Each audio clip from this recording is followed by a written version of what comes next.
Palakas yung usok.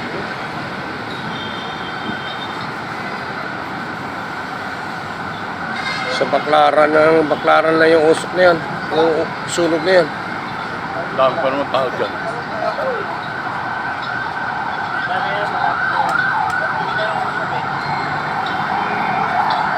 Daming titinda dyan. Oh. Pero malaki yan. Baka building yan eh. Malaki yan.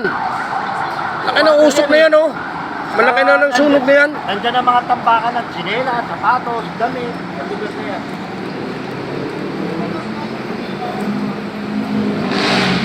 Ukay-ukay. Ang lalo lumalakas. Iisip pa yung mga usok eh, oh. Uy, tayo na tamay na. Sige.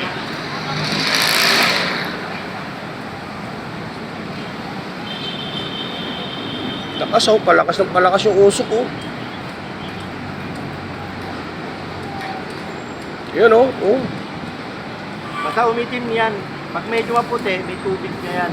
Hindi, maitim yan kanina, eh. Ulit, oh. Malakas yan. Ayun na naman, umitim na naman, oh. At saka yung amoy kanina dito, lakas. May plastic. Oo. Na goma. Lakas, oh. Wala. Kasi,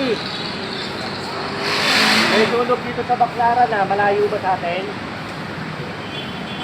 Ila Peregrino. Na may tapat natin? May natutunog dito eh, sa may Baclaran.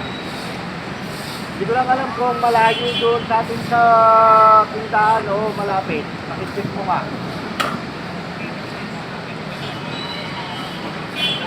Okay, sige.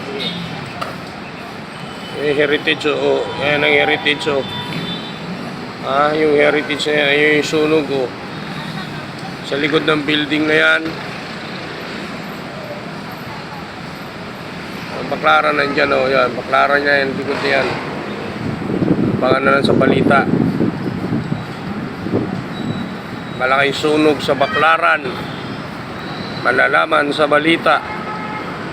Laki yan. Laki yan. Tagusan yan eh. Lagyan sa may